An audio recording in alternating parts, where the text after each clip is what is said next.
Sir sir அவர் வீடு அண்ணா அந்த வீடு ஒரு நிகழ்ச்சி அவர் வேண்டியவங்க எல்லாம் கூப்பிட்டுருந்தார். அப்போ தான் ஃபஸ்ட்டு பக்கத்தில் நெருங்கியிருந்து நான் இவரை பார்க்குறேன். பாலச்சன் அவர் வந்திருந்தார்.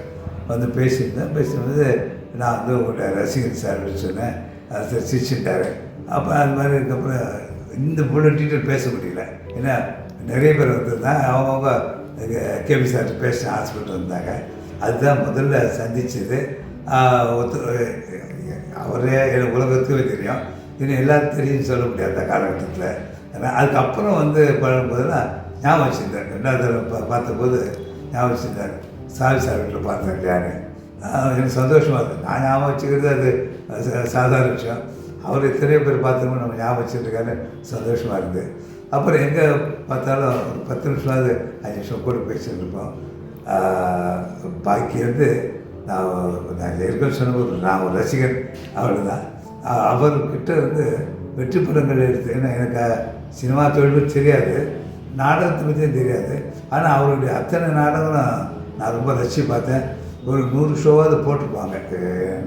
என்ன அப்போ இவ்வளோ 120 அமைச்சர் நாடக சபை இருந்தபோதும் அதே மீறி அவருடைய நாடகங்கள் அந்த மாதிரி நடந்து அது யார் வந்தாலும் அது பிற்காத்த பெரிய நடிகர்கள் ஆனாங்க. ஒரே உதாரணம் ரஜினி சாரே சொல்லலாம்.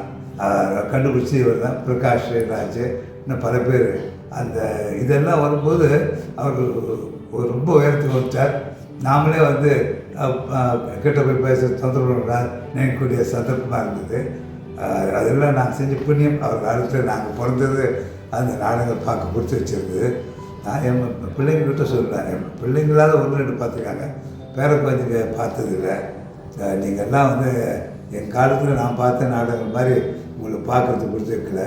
நீங்கள் அப்படி பார்க்கணுன்னா மறுபடியும் பாலச்சந்திரன் தான் பிறந்தவரெலாம் மறுபடியும் செய்யணும் அப்படின்னு சொல்லிட்டு அது ஒரு மறக்க முடியாத ஒரு நபருங்க. அவர் திறமைக்காகவும் சொல்லலாம், குணத்துக்காகவும் சொல்லலாம், ரெண்டுத்துக்குமே சொல்லலாம். பாலச்சந்திர சார் எப்படி பழக்கம்னா, நான் 54 1954 நான் வந்து கோர்ஸாக படிச்சுட்டு இருக்கேன்.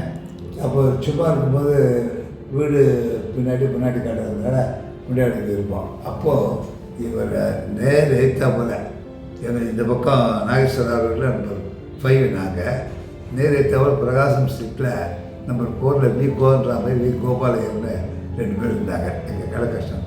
அவங்க ஒரு போஸ்டரில் இருந்தார். அப்போ திருமணம் ஆலை அவர் தான். அது கூட இன்னொருத்தர் பேர் நட்ராஜன் நினைக்கிறேன், பேர் கரெக்டாக இப்போ மறந்து போச்சு எனக்கு. அப்போ அவங்க 2 பேரும் இந்த இங்கே இதுக்கு தான் வருவாங்க, பக்கத்துக்கு பார்ட்லன்ஸ் சொல்லிட்டு. அப்போ 50 இல்லை இன்னும் முன்னாடி அவங்க 42 ஆரம்பிச்சது. உட்லண்ட்ஸ் கிருஷ்ணாராவ் தான் அதை ஆரம்பிச்சிருச்சு. அதனால தான் அங்கே உட்லண்ட்ஸ் பேருக்கு பார்ட்லன்ஸ் வச்சார். பட் ஃபுட்டு ரொம்ப நல்லா இருக்கும். அவர் மெயின்டைன் அவரு இப்போ நடத்தின காலத்தில்.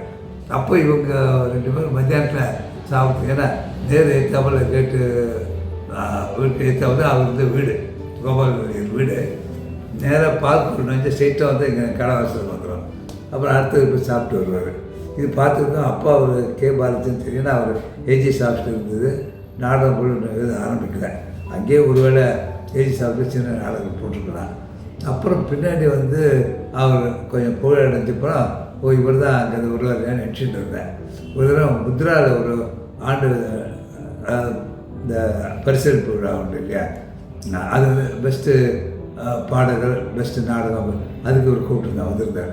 வந்திருந்தபோது அது கூடவே ஒருத்தர் வருவான்னு சொன்னேன். அவரும் வந்திருந்தார் அங்கே அந்த நாடகத்துக்கு.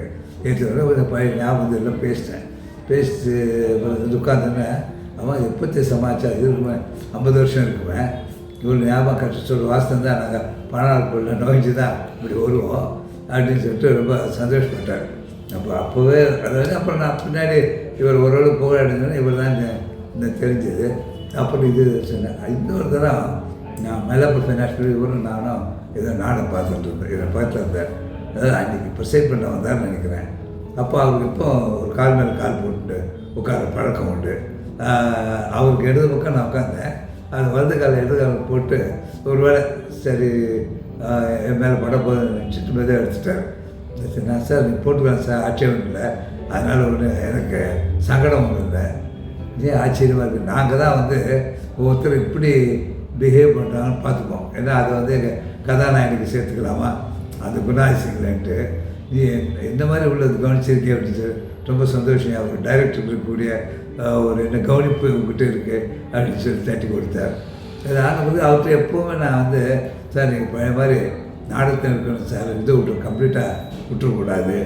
இப்போ இவர் ஆர்எஸ் மனோகர் இருந்தார். பாக்கி எல்லாரும் நாடகத்துலேருந்து திரைக்கு போனாங்க. ஆர்எஸ் மனோகர் திரையிலேருந்து அப்போ நாடகத்துக்கு வந்தார். ஆனால் கடைசி அதே சிவாஜியும் கடைசியில் சிவாஜி நாடகம் நடிச்சிருந்தார். எம்ஜிஆர் நடிச்சுட்டு இருந்தார். அதாவது அந்த ஆதியில் வந்த நாடகத்தை விடலை அவங்க. ரசிகன் என்ற முறையில் நான் அவ்வளோ இருக்கிறத நான் பார்க்கும்போது இப்போ ஏன் சார் அந்த காலத்தில் நீங்கள் பார்த்தீங்கன்னா சுபம்னு போட்டு படிப்பாங்க. சில சமயம் வணக்கம் போட பெருமாள் சுபம்னு போடுவாங்க. இப்போ இந்த படத்துக்கு சுபம்னு எப்படி போட முடியும்? ஏன்னா அவருக்கு வந்து கல்யாணம் ஆக போகிறது அது அந்த இவங்க மேலே கோபமாக இருந்த ஒரு வில்லன் அவனுடைய தப்புனால பழையபடி குடும்பத்தை பார்க்க மேலே வந்து மறுபடியும் பஸ்ஸில் போகிறவங்க காண்பாத்தோட முடியும். அது அவ்வளோ ஒரு தொடர்பு. ஏன்னா அதுக்காக வந்து இப்போ நான் சொன்னேன் அது சுபமாக முடிச்சுக்கலாமே சார்னு. இல்லைப்பா இது முடிச்சு தான் கரெக்டு, நான் முடிச்சினேன். அது அவங்களுக்கு ஒரு பச்சாதாபம் ஏற்படுது. அவங்க குடும்பத்தில் ஒருத்தர் சின்ன பாப்பா மறந்தோட விட்டு போயிடுவாங்க. இப்போ இந்த கதை வந்து அந்த கதாபாத்திரம் மறக்க முடியாது. ரெண்டாவது ஏதோ அவங்க குடும்பத்தில் ஒருத்தருக்கு இந்த மாதிரி கஷ்டம் இந்த மாதிரி நினைக்கிறாங்க. நீ சொன்ன மாதிரி சுபமணபுரத்தில் மறந்துட்டு இருப்பாங்க. அதுக்கப்புறம் இது அது ஞாபகத்தே இருக்காது அவங்களுக்கு. எங்கள் காலமெல்லாம் பொற்காலம். உங்களுக்கு வந்து சமூக நாடகம் பார்க்கணுன்னா கே பாலச்சந்திரன், ராகினி கிரியேஷன்ஸ் அல்லது சேவா ஸ்டேஜ், எஸ்பி சகசநாமம், அரசியல் பொலிட்டிக்கல் சட்டைன்னா சோறு, புராண இதிகாச நாடகம்னா ஆர்எஸ் மனோகர். அந்த மாதிரி இருக்குது. கிட்டத்தட்ட 120க்கு மேலே அமைச்சர் சபா இருக்குது. அதை அமைச்சர் நம்ம ரெகுலர் சபா வச்சு எனக்கு தெரிஞ்சு ஆர்எஸ் மனோகர் தான். அவர் மாசாந்திர சம்பளத்திலே கூட இவங்கெல்லாம் வச்சுருந்தார் ஒரு ஸ்டேஜ் வரைக்கும். அதுக்கப்புறம் வந்து தினம் ஏதாவது ஒரு நாடக ஏதாவது சபாவில் நாடகம் நடந்துகிட்ருக்கோம். அதாவது நிறைய கிரேசி மோகன், எஸ்வி சேகத்தையும் வச்ச சொல்லிட்டு போகிறான். ராகவன் சார்ந்து ஐஎன்எஸ்ஸு நிறைய இருந்தது.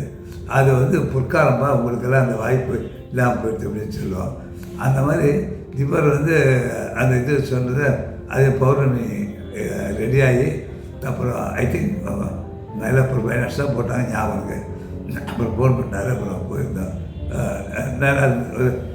ஒரே ஒரு பஞ்ச் டைலாக் இருக்கும் எல்லாத்தையும். இதில் கூட ஒருத்தர் ஹிந்தியில் பேசுவார் பஞ்ச் டைலாக. அது நீங்கள் அவர் படத்தில் எல்லாத்தையும் கவனிக்கலாம். அந்த மாதிரி ஒரு அவர் அது மாதிரி ஒரு கேரக்டர் அப்படி உருவாக்குவார். இப்போ இவர் ரஜினி இதில் அது பேர் என்ன பாட்ஷா சொல்கிறேன். நான் ஒரு தடவை சொன்னால் 100 தடவை சொன்னால் மாதிரி சொல்லிட்டு ரஜினியை வந்து இவரால் தானே. அதாவது ஃபஸ்ட்டு அந்த காட்சி வந்து படமாக்கண்டு பாரதிய வித்யா பவனில் நான் அதை வைஸ் பிரசிடெண்ட்டாக இருக்கேன். அது மேலே கடைசி வரியில் லைனில் பால்கனியில் நின்று இருப்பேன். அங்கே கச்சேரி முடியும் போது ஒருத்தர் பார்க்குற மாதிரி ஆகும். அப்புறம் கதை ஒட்டி முடியும். அந்த இது வந்து நான் சும்மா வேடிக்கை சொல்லுவோம். எங்கள் இதில் முதல் படத்தை வரும்போது ரஜினி சார் நான் இங்கே இருந்தால் நடித்தார். அவர் ஓஹோ நாச்சு அவ்வளோ ராசியான சபான்னு சொல்லிட்டு நாங்கள் சொல்லிட்டு இருப்போம். அது மாதிரி நல்லா எத்தனையோ பேருக்கு தெரிஞ்சுன்னு சொல்கிறேன். அவங்களுக்கு வந்து மேடம் கொடுத்து அவருக்கு வாய்ப்பு கொடுத்து அவங்க முன்னுக்கு கொண்டு வந்து பெருமையை வந்து 100% இவரே சேரும். அவர் ரஜினி வந்து அங்கேருந்து வந்திருந்தார் பெங்களூர்லேருந்து. இது மாதிரி கலைவரத்தில் சேர்றாரு. அது அவர் கண்டுபிடிச்சி ஒரு சின்ன பாத்திரத்தை கொடுத்து ஐ திங்க் அவருக்கு டைலாக் கூட இல்லைன்னு நினைக்கிறாங்க. நான் அவரை நின்றுட்டு பார்த்துட்டு இருப்பார். அவ்வளோ அது வந்து ஆச்சு. பின்னாடி வில்லன்னா ரஜினின்னு ஆச்சு. ஒரு சைடு கலைமணி அவர் சொந்த படம் இருக்கும்போது வேண்டாங்க எங்கள் இதில் வந்து நீங்கள் கதாநாயகனை ஆக்ட் பண்ணுங்க. அப்புறம் மாறிச்சு. அவர் எல்லா படங்களும் அப்புறம் கதாநாயகன் இருக்க மாதிரி நிறைய பேர். அதாவது எனக்கு ஒன்று ஞாபகம் இருக்குது. பல பேருக்கு யாருக்கானுங்க முதல் படமோ முதல் ட்ராமாவோ இவருடைய ராகினி கிரியேஷன் பண்ணி நாங்கள் நடித்தோம், இல்லை சினிமா நடித்தோம் அப்படின்னு சொல்லுவாங்க. இந்த பௌர்ணமி நாடகத்தை வச்சு பங்கு மொத்தம் நான் அவருக்கே சமர்ப்பிக்கிறேன் அப்படின்னு எல்லோரும் உட்காந்துருக்கும் போது சொன்னார். அதை மனசை வந்து பாராட்டணும். ஒரு கலைஞர்கிட்ட ஒரு திறமை இருக்குன்னா மனசை வந்து பாராட்டக்கூடிய தன் படத்துலேயே வந்து தானே வெற்றி காரணம் டெமிஸ் தான் காரணம் சொன்னார். அதாவது அதை பெருந்தன்மையை காமிக்கிறது. அதே மாதிரி அவர் இன்வால்மெண்ட் அந்த சினிமாவை விட மூவியை விட ட்ராமா இதில் வந்து உலகமே அவருக்கு தெரியாது. அதில் வந்து நம்ம சொல்லிக் கொடுக்கும்போதோ டைரக்ட் பண்ணும்போதோ எல்லாம் அவருக்கு சுற்றி என்ன நடக்குதுன்னு பூரா மனசு பூரா தான் நிறைஞ்சிருக்கோம். இந்த நாடகத்தினுடைய காட்சிகள் என்ன டைரக்ட் எப்படி பேசுகிறேன் அப்படின்னு சொல்லிட்டு இதுதான் மிகப்பெரிய வெற்றிக்கு காரணமாக இருக்கும்னு நான் நினைக்கிறேன். அதே மாதிரி கிட்டத்தட்ட அவரோட கடைசி காலம் வரைக்கும் நான் பழகினேன். அவர் மறைஞ்ச பிறகு காவேரி ஹாஸ்பிட்டலுக்கு தான் மறைஞ்சது. அப்போது இது ஒரு சாதாரண கொஞ்சம் நடக்கும்போது ஒருத்தர் ஹெல்ப் வேணும்ட்டு நேராக வரும்போது டைரக்டர் மோகன் அவர் தான் கூட வருவார். எப்போவுமே கூடவே வருவார். 24 மணி நேரம் கூட பார்த்துருந்தார். அப்புறம் அவர் மறைஞ்ச பிறகு அந்த அதே ஃப்ளோரில் எல்லாம் முக்கியமான கூப்பிட்டு அவர் ஒரு நினைவு அஞ்சலி செலுத்தினோம். அதுக்கப்புறம் அவங்க வீட்லேயும் வந்து சொன்ன இது வந்து இதெல்லாம் சுகமான காலங்கள் எங்களுக்கும். ஏன்னா இப்பேற்பட்ட ஒரு மாமனிதரை இழந்துட்டுன்னு சொல்லிட்டு அந்த இது வந்து அப்போது மோகன் சொன்னாங்க பேசும்போது மேடையில். மோகன் வந்து இவர் பெரிய தாங்கி எப்படி இருக்க போகிறான்னு தெரியல. அதாவது அவரோட நேரில் மாதிரி 24 கூட இது கவனிச்சிருந்தா இது. பட் ஆனால் அவருடைய ஆசீர்வாதம் மோகன் இருக்கும். மோகனுக்கு பிற்காலத்தில் நல்ல எதிர்காலம் இருக்குன்னு சொல்லிட்டு நான் சொல்லிட்டு வந்தேன். அது அவருடைய இது ஒரு சகாப்தம். ஒரு வார்த்தையில் சொல்கிறதா இருந்தால் கே பாலச்சந்திரன் ஒரு சகாப்தம். அவருக்கு இணையானவங்க பின்னும் இல்லை முன்னும் இல்லை. அவர் காலத்தில் இல்லை. கே பாலச்சந்திரன் ஒரே கே பாலச்சந்திரன். ஒரு தடவை ஃப்ளைட்டில் இதுக்கு ட்ரிச்சிக்கு போகும்போது அன்றைக்கி சாயந்தரம் அவருக்கு நேஷ்னல் காலேஜில் நம்ம எம்பி சிவா ஒரு பாராட்டு வச்சுருந்தார் இவருக்கு கே பாலச்சந்திரன் சாருக்கு. சரின்னு சொல்லிட்டு ஒரு தெரியும் கொஞ்சம் ஞாபகத்துக்குமேட்டு நம்ம சிகரம்னு ஒரு புக்கு அவரை பற்றி இசைக்கவி ரமணன் எழுதியிருந்தார். அது வெளிவந்துடுத்து அவர்கிட்ட கேட்டு ஒரு கால் வாங்கின மாதிரி ஞாபகம் இருக்குது. நான் என்ன பண்ணேன் போகும்போது படிச்சுட்டு இருந்தேன். இவர் நான் வந்து உட்காந்து ஒரு 2 நிமிஷம் கழிச்சு உள்ளே வந்தார். இதப்பா என்ன படிக்கிறேன்னாரு காமிச்சேன். எஸ்எஸ்சி படிச்சு சாயந்தரம் பேசுறதுக்கு உபயோகமாக இருக்கும் அப்படின்னாரு. திரும்ப அப்புறம் சாயந்தரம் கொஞ்சம் லேட்டாக ஆரம்பித்தாங்க. வெயிலாக இருந்தேன். 6 மணி இருக்கும். அவள் பிரகாஷ் ராஜ் அப்போ இதில் இருந்தார் பெங்களூரில். இதுதான் குடும்பத்தை நிகழ்ச்சி.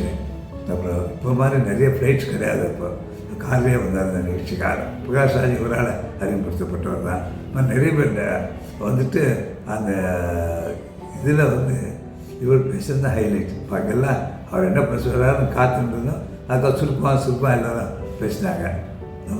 எல்லோரும் பாராட்டும்படி பேசினார். நிறைய விஷயங்கள் சொன்ன கருத்துக்களும் சொன்னார். ஒரு படம் எப்படி எடுக்கணுன்ற விஷயம், அது வெற்றி அடைகிறது எப்படி இருந்தது. அதே மாதிரி வெற்றி தோல்வி நம்ம கையில், நம்ம டியூட்டியை நம்ம பண்ணிடணும். அதாவது 100% நாம் மனசார அது ஈடுபட்டு வச்சோம்னா அது தோல்வி அடையும் போது நம்மளுக்கு கொடுத்தாரு. நான் வந்து 1% கூட சுகத்தனை வந்ததில்லை. நான் ஒரு சமயம் கவனிக்காம விட்டுல. நம்ம வெற்றி எடுத்து தோல்வி ரசிகர் கையில் கடவுள் கையில் தான் இருக்கேன் அடிச்சு. அது ரொம்ப அழகாக பேசிட்டார். எனக்கு மறுநாள் ஃப்ளைட்டில் இருக்கவும் நான் உட்காந்து அந்த சிகரம் படிச்சுருந்தேன். வந்து பார்த்தேன். நான் முடிஞ்சு வச்ச படி ஏன் படிச்சுட்டு இருக்கேன் சார், ரொம்ப இன்ட்ரெஸ்டிங்காக இருக்குது சார், அதுக்காக சரி படி அப்படின்னு சொல்லிட்டு போனார். கடைசி வரைக்கும் ஒரு சகோதர வாஞ்சியோடு என்னோட பழகினார். அவருடைய பிரிவு வந்து இப்படி மோகனும் பெரிய பிரிவாகும், குடும்பத்தார் பிரிவாகும் அப்படி தான் நானும் ஃபீல் பண்ணேன். அவர் மறுபடியும் பாலச்சந்திரன் பிறக்கணும், என்னோடய பேருக்கு வந்தால் கொண்டு பேருக்கும், இதெல்லாம் அவருடைய நாடகத்தை பார்க்கணும், இதுதான் என்ற ஒரே பிரார்த்தனை. கேபி சாருடைய நாடகம்னு பார்த்தா கிட்டத்தட்ட எல்லா நாடகங்களுமே எனக்கு பிடிச்சதுன்னு சொல்லலாம். எல்லா சீனும் பிடிச்சிருக்கோம். நாடகங்கள் வந்து 2 நாள் போடுவாங்க. கூட்டம் ஜாஸ்தியாக இருக்குன்னு சொல்லிட்டு சனிக்கிழமை ஒன்று அதே நாடகம் பண்ணி ஞாயிற்றுக்கிழமை அந்த மாதிரி 2 ஷோ நடக்கும். ஏ குரூப்பு பி குரூப்புன்னு சொல்லிட்டு அவ்வளோ ஒருத்தரோட மனுஷன் நின்று போச்சு. காரணம் என்னென்னா அந்த முடிவு அவர் வந்து அதாவது சுகம்னு முடிக்க போகிறாரு நினச்சிட்டு இருந்தபோது வேறு ஒரு நிகழ்ச்சி காரணமாக பழையபடியாக பஸ்ஸில் போகிற மாதிரி இந்த அந்த வேலை தொடர்ந்துருக்கு. அதுதான் அவ்வளோ தொடர்ந்து பேருக்கு பொருத்தமாக இருந்தது. பற்றி நான் கேட்டப்போ கூட அவர் ஒத்துக்கலை. இது மாதிரி நான் மாற்றி வச்சுனா தான் இந்த கேரக்டர் பண்ணி ஞாபகம் வச்சுருக்கு. பாக்கி கேரக்டர் உங்களால் சொல்ல முடியல மறந்து ஐயோ அப்படி அவர் நடந்து போனாமல் நீங்கள் ஃபீல் பண்ணி பாருங்கள். அதுதான் கதாசாரோட திறமைன்னு வச்சுக்கோங்க. ஏதோ அவருடைய காலத்தில் நாங்கள் இருந்தது நான் செஞ்ச புண்ணியம் அப்படிதான் சொன்னது.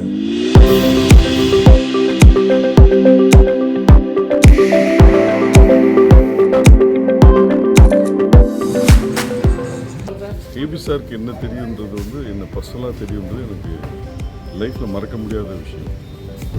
96 வருஷம் இன்னும் பல பிறந்தநாளுக்கு நாங்கள் இதே மாதிரி சந்திச்சு அவர்கிட்ட நாங்கள் ஆசைப்படுறோம்.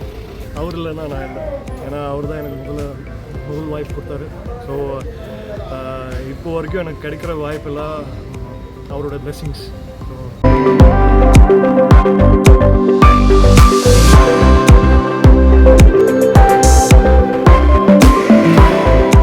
சாரோட ஒர்க் பண்ண அனுபவம் பற்றி சொல்லணும்னா, முதல்ல நான் அவருடைய ரசிகை. அவரோட படங்களை பார்த்து நான் ரொம்பவே வியந்திருக்கேன். அவர் ஒரு தொடர்கதை, மனதில் உறுதி வேண்டும், அந்த காலத்தில் பாமா விஜயம், எதிர்நீச்சல், இந்த படங்கள்லாம் எனக்கு ரொம்பவே பிடிக்கும்.